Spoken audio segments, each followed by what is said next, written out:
Hello students, इस video में अपन पढ़ेंगे क्रिस्टल दोष या त्रुटि। देखो, कोई भी जो क्रिस्टल होता है, अगर वो क्रिस्टल आदर्श क्रिस्टल होता है तो उसके अंदर किसी प्रकार की त्रुटि या दोष नहीं पाई जाती। लेकिन क्रिस्टल के ताप में परिवर्तन करते हैं, अगर क्रिस्टल के हम ताप में परिवर्तन करेंगे तो क्रिस्टल में कुछ ना कुछ दोष जो है वो उत्पन्न हो जाता है।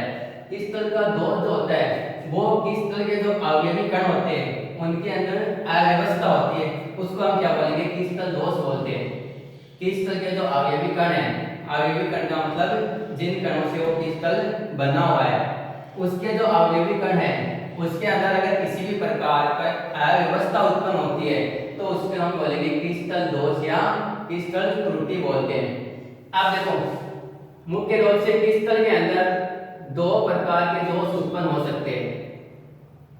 क्रिस्टल के अंदर जो दोष है वो दो प्रकार के उत्पन्न हो सकते हैं, या तो अवयवी कण है तो उसके आधार पर उसमें दो प्रकार के दोष उत्पन्न हो सकते हैं। फर्स्ट दोष जो आता है वो है इलेक्ट्रॉनिक दोष या इलेक्ट्रॉनिक त्रुटि,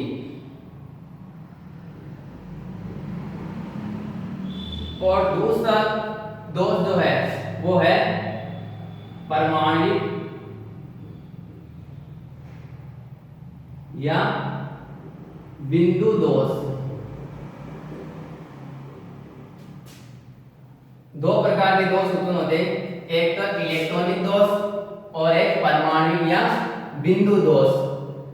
इलेक्ट्रॉनिक दोष जो वो ऐसा दोष होता है जो क्रिस्टल के अंदर इलेक्ट्रॉन की अव्यवस्था के कारण उत्पन्न होता है। यदि किसी क्रिस्टल के अंदर इलेक्ट्रॉन के अंदर अव्यवस्था उत्पन्न होती है तो उसको हम क्या बोलेंगे? इलेक्ट्रॉनिक दोष या इलेक्ट्रॉनिक त्रुटि बोलेंगे। इलेक्ट्रॉनिक दोष जो होता है उसके अंदर क्रिस्टल के जो इलेक्ट्रॉन होते हैं, परमाणु के जो इलेक्ट्रॉन होते हैं, उनके अंदर उनकी जो ज्यामिति होती है, उनकी जो व्यवस्था होती है, उसके अंदर क्या होगी? अव्यवस्था उत्पन्न होती है। यदि किसी क्रिस्टल के अंदर कोई इलेक्ट्रॉन निम्नतम अवस्था में है, अगर उसका सामान्य ताप है तो उसका इलेक्ट्रॉन जो होता है वो कहाँ रहेगा? उसकी निम्नतम अवस्था के अंदर रहता है। लेकिन अगर क्रिस्टल के ताप को बढ़ाते हैं, अगर क्रिस्टल को ताप को बढ़ाते हैं तो इलेक्ट्रॉन जो होते हैं वो निम्नतम अवस्था से उच्च अवस्था के अंदर चला जाता है, जिसके कारण क्रिस्टल के अंदर इलेक्ट्रॉनिक दोष उत्पन्न होते हैं। तो इलेक्ट्रॉनिक दोष ऐसा दोष होता है जो इलेक्ट्रॉन के कारण उत्पन्न होता है या क्रिस्टल में इलेक्ट्रॉन की अव्यवस्था के कारण उत्पन्न होता हो। दूसरा जो दोष है वो है परमाणु दोष या बिंदु दोष। परमाणु दोष को बिंदु दोष भी बोला जाता है। तो परमाणु दोष जो है वो क्रिस्टल के अंदर परमाणु के अव्यवस्था के कारण उत्पन्न होता है।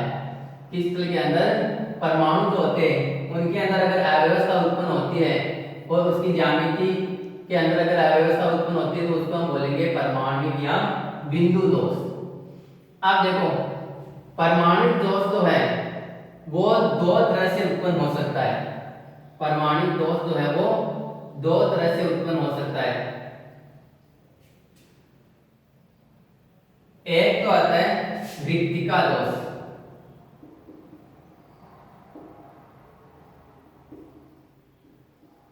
और दूसरा जो है वो है अंतराकाशी दोष।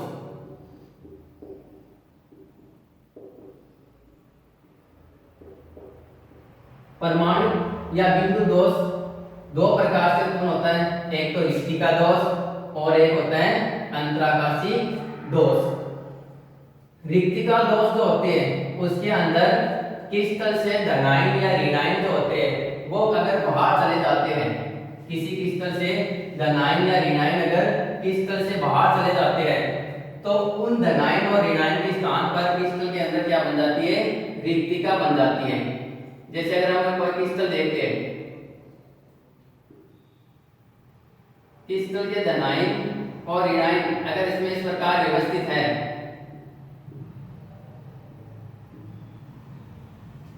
तो इसके अंदर अभी किसी भी प्रकार का दोष उत्पन्न नहीं है। धनायन और ऋणायन की संख्या बराबर है और एक दूसरे से व्यवस्थित क्रम में जुड़े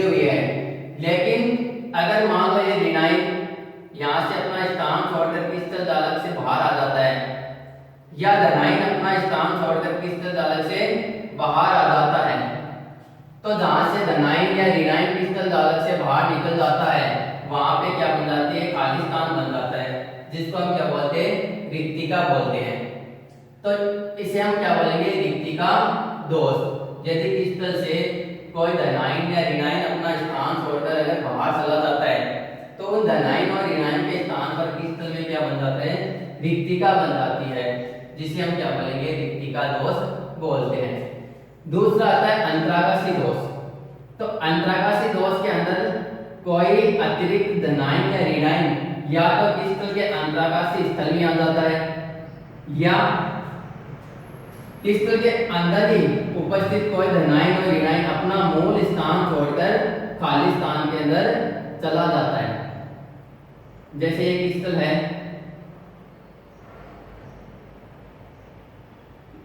इसके अंदर धनायन और ऋणायन एक क्रम के अंदर क्या है, व्यवस्थित है, लेकिन यदि कोई धनायन अगर बाहर से आकर क्रिस्टल के जो खाली स्थान है इसको हम क्या बोलेंगे, अंतरागासी अवकाश बोलते हैं।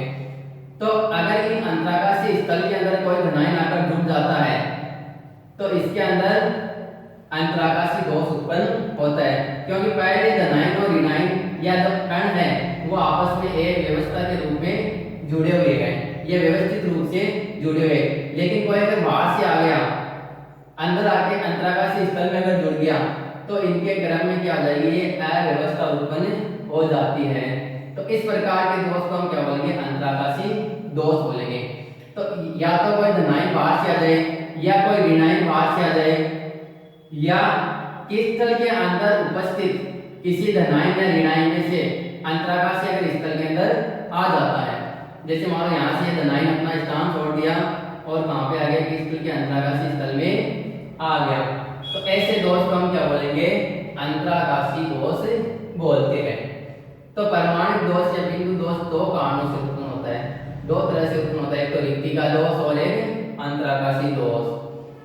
अब देखो आयनिक जो यौगिक जो होते हैं उसके अंदर दो प्रकार के दोष और उत्पन्न होते हैं। अगर हम आयनिक दोष की बात करें तो आयनिक दोष या आयनिक क्रिस्टल के अंदर दो त्रुटि उत्पन्न होती है, जिसमें एक तो आती है स्टाइकियोमेट्री,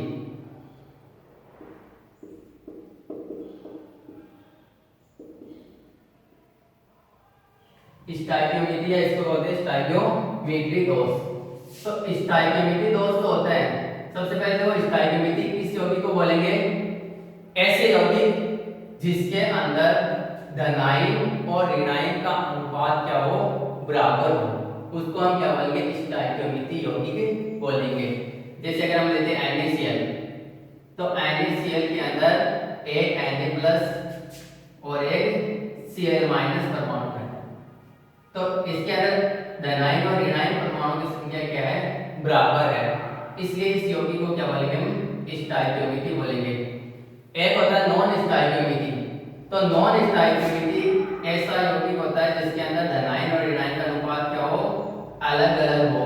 जैसे MgCl2, तो इसके अंदर क्या है, एक Mg आयन है, यानी मैग्नीशियम का एक ही आयन है, लेकिन क्लोरीन के कितने आयन है, दो आयन। तो ये यौगिक क्या होता है, नॉन स्टाइकियोमेट्री यौगिक होता है। तो ऐसा यौगिक जिसके अंदर धनायन और ऋणायन का अनुपात अगर बराबर होता है तो ऐसे यौगिक को हम कौन सा बोलेंगे, स्टाइकियोमेट्री यौगिक बोलेंगे। अब देखो स्टाइकियोमेट्री दोष जब उत्पन्न होता है तो क्रिस्टल में धनायन और ऋणायन की संख्या क्या होती है, बराबर रहती है। जब दोष उत्पन्न होता है, दोष उत्पन्न होने के बाद में क्रिस्टल में धनायन और ऋणायन का अनुपात क्या रहता है, बराबर रहता है। तो ऐसे दोष को हम क्या बोलेंगे, स्टाइकियोमेट्री दोष बोलेंगे। यानी ऐसा दोष जिसमें धनायन और ऋणायन का अनुपात क्या होता है, बराबर रहता है, उसको हम बोलेंगे स्टाइकियोमेट्री दोष। स्टाइकियोमेट्री दोष जो है ये दो प्रकार का होता है। स्टाइकियोमेट्री दोष जो होता है ये दो प्रकार का होता है। एक तो होता है शॉर्टकी दोष,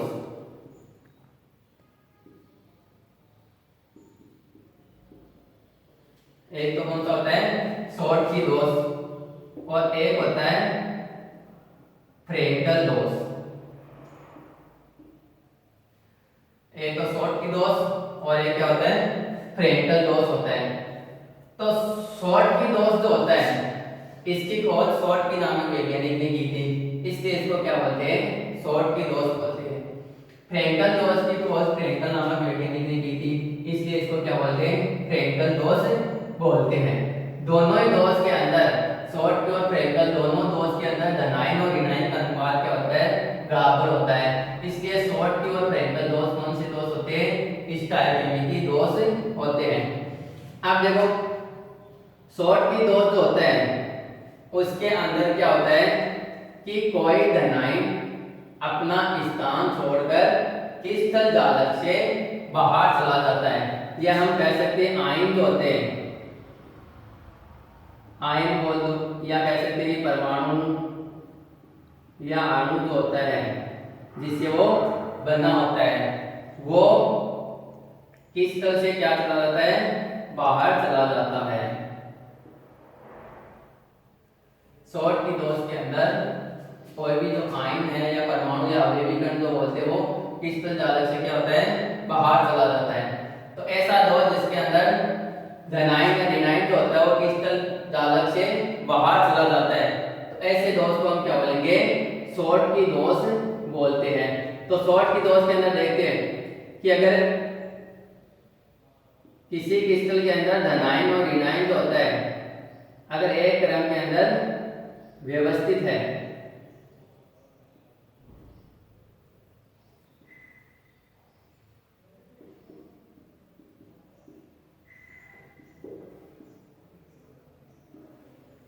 अगर ये किसी यौगिक का क्रिस्टल है इसके अंदर अगर हम देखें तो धनायन और ऋणायन की संख्या क्या है बराबर है, 4 धनायन है इसके अंदर देखिए डायग्राम में 4 धनायन और 4 ही क्या है ऋणायन है, लेकिन अभी इसके अंदर किसी प्रकार का दोष उत्पन्न नहीं है। लेकिन यदि मान लो ये धनायन अपना स्थान छोड़कर यहाँ से अगर बाहर चला जाता है तो इसके अंदर क्या हो गया दोष उत्पन्न हो जाता है। अगर धनायन बाहर जाता है तो क्रिस्टल की विद्युत उदासीनता को बनाए रखने के लिए ऋणायन जो होता है वो भी अपना स्थान छोड़कर क्रिस्टल जालक से क्या चला जाता है बाहर चला जाता है। तो ये दोष जो होता है इस दोष को हम क्या बोलते हैं शॉर्ट की दोष, और धनायन और ऋणायन के स्थान पे क्या बन गई रिक्तिका बन गई। तो ये जो शॉर्ट की दोष है वो एक प्रकार का रिक्तिका दोष ही है। शॉर्ट की दोष जो है वो एक प्रकार का क्या है रिक्तिका दोष है, इसके अंदर धनायन और ऋणायन के स्थान पे क्या बन गई क्रिस्टल में रिक्तिका बन गई। तो शॉर्ट की दोष के अंदर धनायन और ऋणायन बाहर चला गया, अब इसके अंदर कणों की संख्या क्या होगी कम हो गई, इसका मतलब इसका घनत्व जो होता है वो क्या होता है कम हो जाता है। शॉर्ट की दोष जब उत्पन्न होता है तो घनत्व क्या हो जाता है कम हो जाता है। अगर किसी क्रिस्टल में अगर शॉर्ट की दोष उत्पन्न होता है तो घनत्व क्या हो जाता है कम हो जाता है। क्यों कम होगा क्योंकि इसके अंदर धनायन और ऋणायन की संख्या क्या हो जाएगी कम हो जाती है, और कम होगी इसका मतलब घनत्व क्या हो गया कम हो गया। तो शॉर्ट की दोष के अंदर धनायन या ऋणायन जो होते हैं अपने स्थान छोड़कर कहां चले जाते हैं क्रिस्टल से बाहर चले जाते हैं। शॉर्ट की दोष जो होते हैं ऐसे आयनिक यौगिकों में पाए जाते हैं जिनके अंदर धनायन और ऋणायन के आकार के अंदर ज्यादा अंतर नहीं हो। तो ऐसे क्रिस्टल या ऐसे आयनिक यौगिकों में कौन सी दोष उत्पन्न होता है शॉर्ट की दोष उत्पन्न होता है। जैसे बात करें NaCl, KCl, NaBr, AgBr, इसके अंदर हमने यहाँ पे जो AgBr लिखा है इस AgBr के अंदर शॉर्ट की और फ्रेंकल दोनों दोष पाए जाते हैं। ये क्वेश्चन भी पूछा गया बोर्ड में कि ऐसा कौन सा क्रिस्टल है जिसके अंदर शॉर्ट की और फ्रेंकल दोनों दोष पाए जाते हैं। तो AgBr के अंदर क्रिस्टल होते हैं उसके अंदर शॉर्ट के दोष भी उत्पन्न हो सकते हैं और फ्रेंकल दोष भी उत्पन्न हो सकते हैं। तो शॉर्ट की दोष जो होते हैं उसके अंदर एक बात याद रखनी है कि घनत्व में क्या हो जाती है कमी हो जाती है, और धनायन और ऋणायन अपना स्थान छोड़कर कहां चले जाते हैं क्रिस्टल जालक से बाहर चले जाते हैं।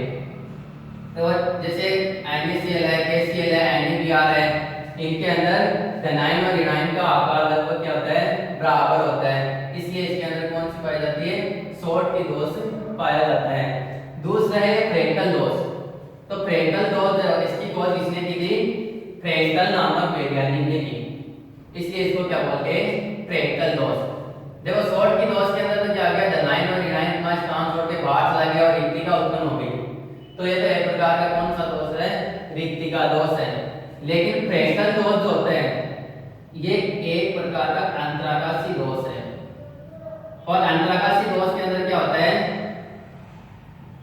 कोई आयन है, परमाणु है या अणु है, वो कहां पे आ जाता है, अंतराकाशी स्थल के अंदर आ जाता है। तो यदि मान लो कोई एक क्रिस्टल है, इस क्रिस्टल के अंदर अभी ये क्रिस्टल में किसी प्रकार का दोष उत्पन्न नहीं है, लेकिन यदि धनायन जो होता है अपना यहाँ से स्थान छोड़ दिया और कहां पे आगे क्रिस्टल जाल के अंतराकाशी स्थल में आकर ऐड हो गया, तो इनके क्रम के अंदर क्या होगी, अव्यवस्था उत्पन्न हो गई। पहले नियमित रूप से व्यवस्थित थे और अब यहाँ पे क्या हो गई, एक अव्यवस्था उत्पन्न हो गई। तो ऐसे दोष को हम क्या बोलेंगे, फ्रेंकल दोष।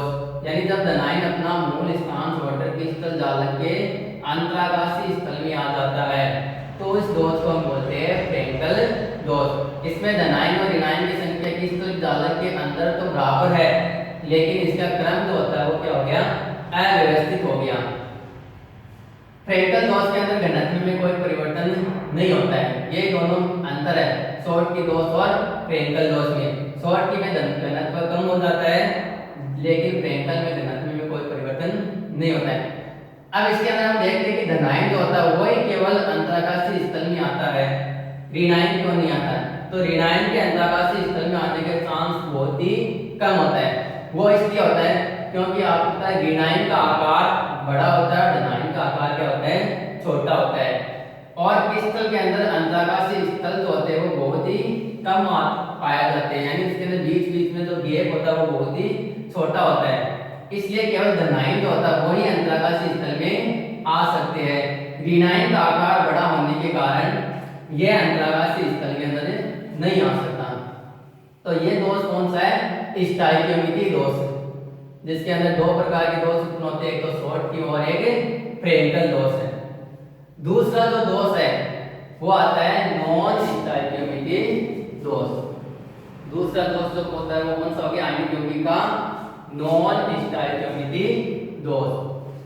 तो नॉन स्टाइकियोमेट्री दोष जो है इसके अंदर नॉन स्टाइकियोमेट्री यौगिक तो ऐसे यौगिक को बोलेंगे जिसके अंदर धनायन और ऋणायन का अनुपात क्या होता है, अलग अलग होता है। और नॉन स्टाइकियोमेट्री दोष ऐसा दोष होता है जिसके अंदर धनायन और ऋणायन का अनुपात क्या हो जाता है, अलग अलग हो जाता है। तो ये एक ऐसा दोष जिसमें धनायन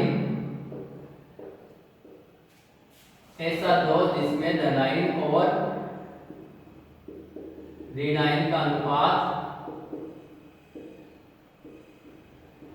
अलग अलग होता हो।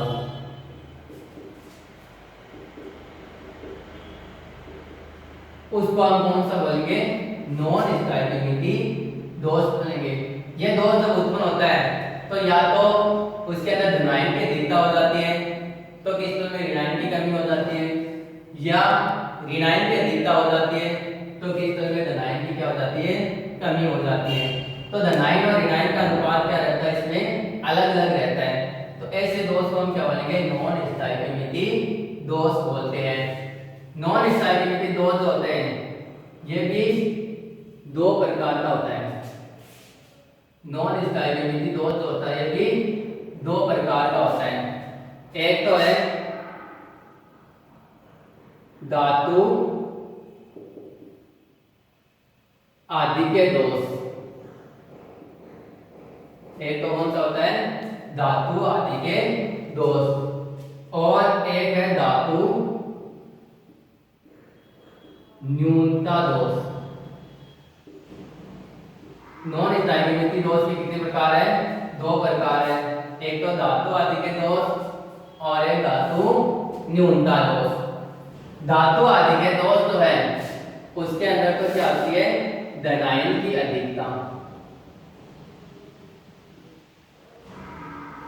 धनायन की अधिकता।